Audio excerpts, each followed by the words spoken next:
Zero RB is the #1 draft strategy for 2024. Simply load up at wide receiver, draft an elite quarterback and or tight end, then round up all the best middle and late round running backs. The hope is that by about mid-season, one or more of your late round running backs is broken out.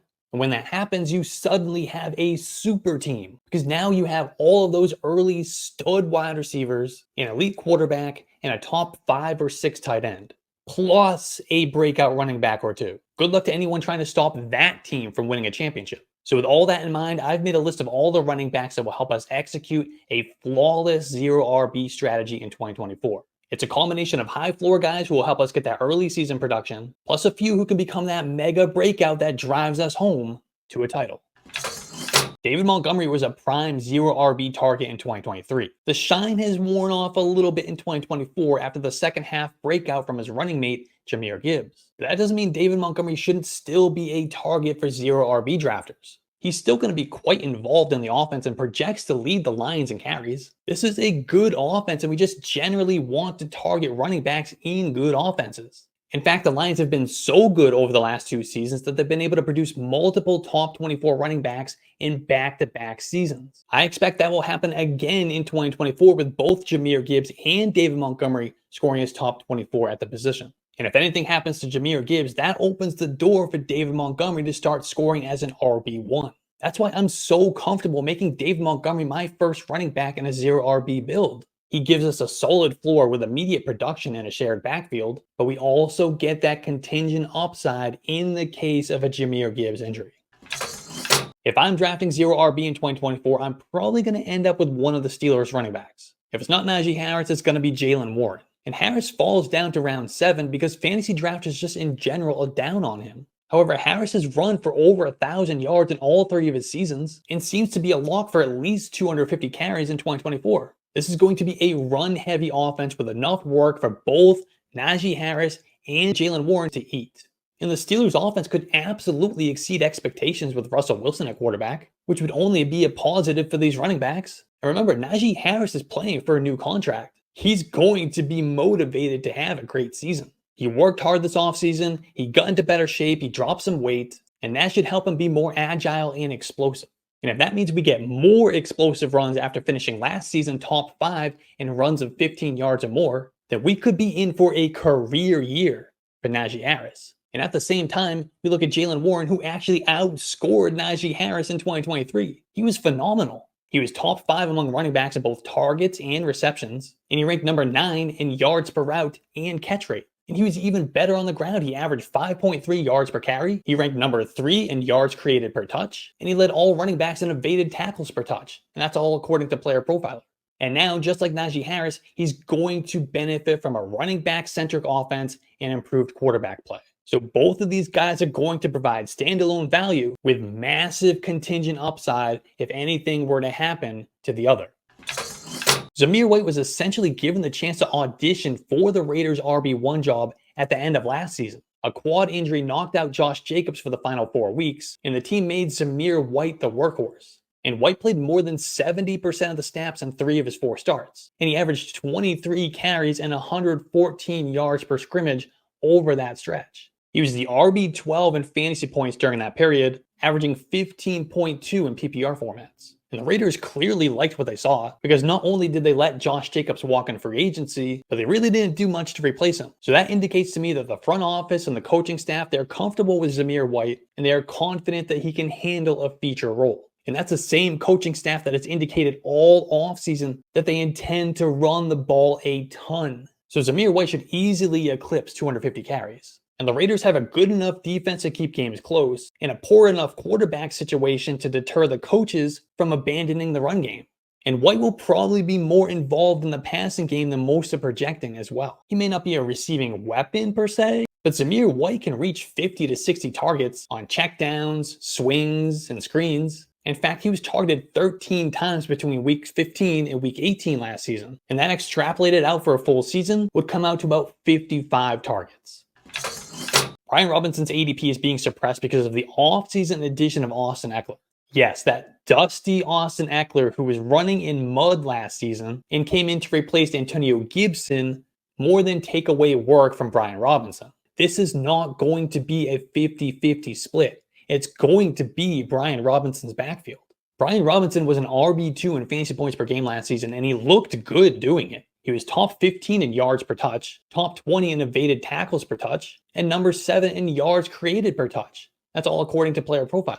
Now he gets to work alongside a dual threat quarterback who's going to open up run lanes and create an overall more efficient and more productive offense. This could be Cliff Kingsbury's James Conner and Kyler Murray all over again. And yet Brian Robinson's ADP is somehow in the double-digit rounds or close to it on every platform. It's one of the most inefficient costs of any player in 2024. So I'm taking advantage in drafting Brian Robinson on all of my 0 RB teams. We all agree that the best part of fantasy football is the draft, right? I used to have to stop myself from drafting too many teams because how am I going to manage that many rosters during the season? I don't have time for all that. That's where Underdog Fantasy comes in. On Underdog, all you do is draft. No lineup setting, no waiver wire, just draft, and you're done. And you can win real money. I'm drafting teams everywhere I go. I'm drafting in line at the grocery store. I'm drafting while I'm cooking dinner. And don't tell my boss, but I'm drafting teams on Underdog all day while I'm at work. There's no limit. So get on Underdog Fantasy, use promo code YARDSPER to get your pick'em special and your $250 deposit bonus, and start drafting morning, day, and night.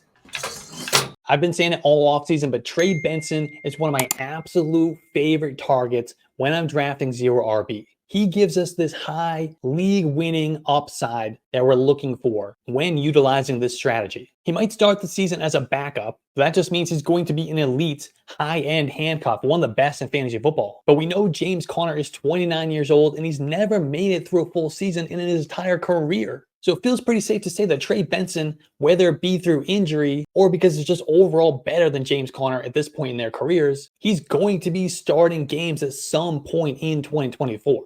And whenever that happens, he's going to be instantly starting in fantasy lineups as an RB2 with high-end RB1 upside. He would immediately take on a bell cow role in what I expect to be a top 10 Cardinals offense. And that opens up a massive ceiling for this big 216-pound running back with 4.39 speed. He's an aggressive runner. He doesn't go down easily. He's a big play just waiting to happen. So Trey Benson needs to be a priority target for all 0 RB drafters. This is a ceiling play because if he becomes the starter in Arizona, he's going to be a league winner in fantasy football.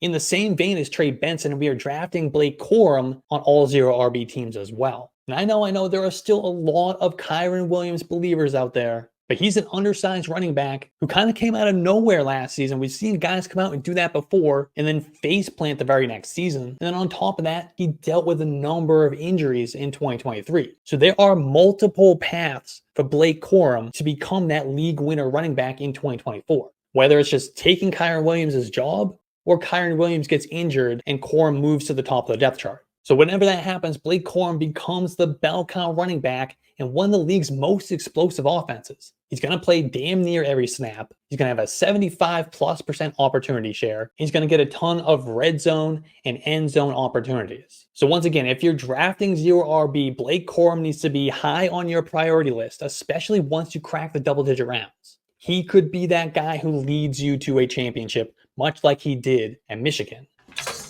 The drumbeat has been loud for Chase Brown throughout training camp. The momentum is building for him to have a pretty significant workload in that Bengals backfield. Now, I was a big Chase Brown fan with him coming out of Illinois last year. I appreciated his explosive traits and 4.43 speed while possessing the requisite size to be an NFL workhorse. He had a mostly quiet rookie season, but he flashed big play ability as his opportunities increased late in the year. He averaged more than 4 yards per carry and he caught 14 of his 15 targets. He ranked number 12 in yards after contact per attempt, and he was number 16 in missed tackles forced per attempt, according to Fantasy Pros. And Brown was incredibly explosive with a 9.1% breakaway run rate. Only Devon Achane broke a long run at a higher rate, according to Player Profiler.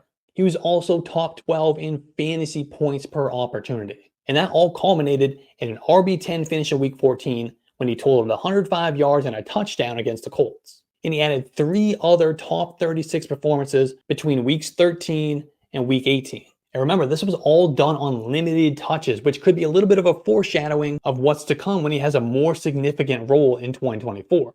He might begin the year behind Zach Moss, but Zach Moss has never been the guy in an NFL backfield outside of a few spot starts with the Colts last year. So if he can't handle being an every week workhorse, and outside of those couple of games last season, he's never shown that ability, Chase Brown is next in line. And that could be all it takes for Chase Brown to be a big time league winner in fantasy football. He has the athleticism, he has the receiving upside, he has the touchdown upside to make it happen. I want to finish this off with two more running backs who kind of fit a unique category in the zero RB strategy. They're almost like a key to executing it, and that's Jerome Ford and Chuba Hubbard. They're going to act like a bridge for our zero RB teams. Let me explain what I mean by that. In Cleveland, Nick Chubb is going to miss probably the first half of the season, coming off that awful knee injury that he suffered at the beginning of last year. So that means once again, Jerome Ford is going to be atop the depth chart in Cleveland.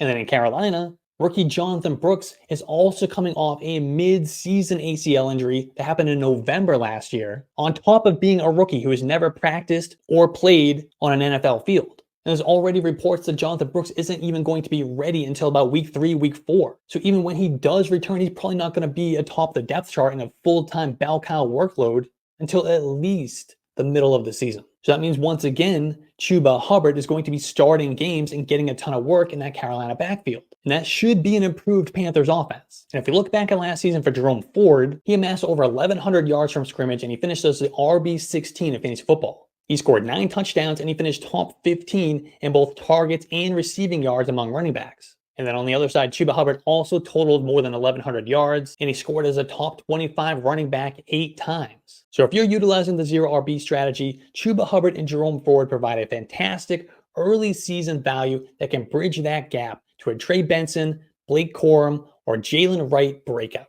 And if you want to see the full list of my zero RB targets for 2024, I wrote an article that touches on about 20 on yardforfantasy.com. And I made a video last year detailing the full zero RB strategy, how to execute it, start to finish, and why it works. Otherwise, like, subscribe, and I'll see you on the next one.